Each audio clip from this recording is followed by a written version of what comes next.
All right, it's time once again for another really bad Mrs. Love screencast how-to video. That's right, it's Christmas break, winter break, and I'm hanging out.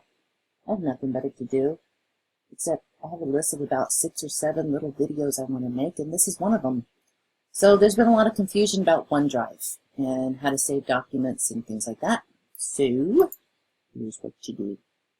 Okay. First of all, if you have internet access, you can access the Kent School District website. And this is a place to get just about anything you need for the Kent School District. So, click on KSD email.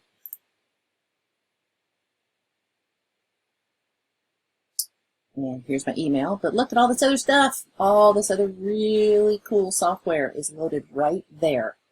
So you can do PowerPoint, Sways, your calendar, your email.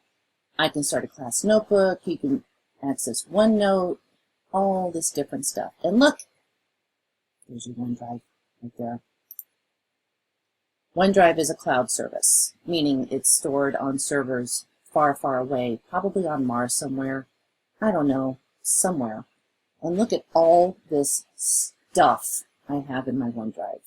So many lessons, about a decade worth of stuff.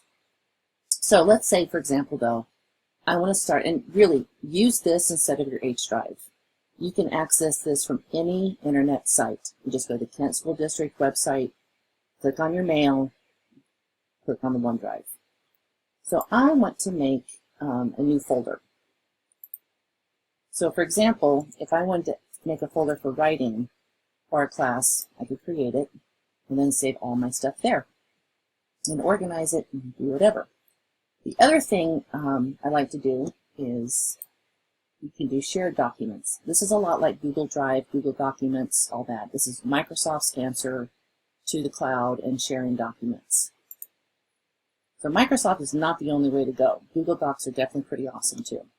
So let's say I have a document and I want to share it with a partner.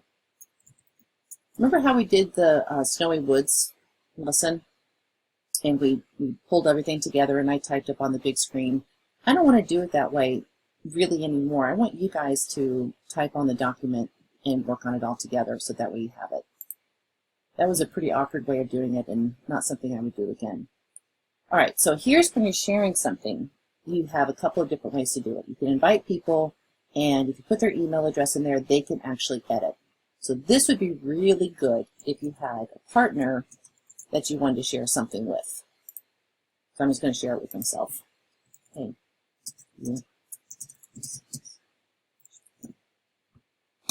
So then you can share it that way. The other way you can do it is you can just get a link.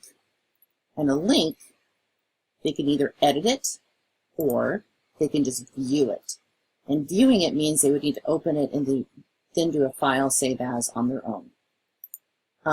So these are all the different ways that you can share it. Now let me say, all right, let's go back to this.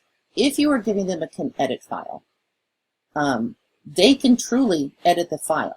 So this is where you want to make sure that you have a partner and you both trust each other and you don't lose your work.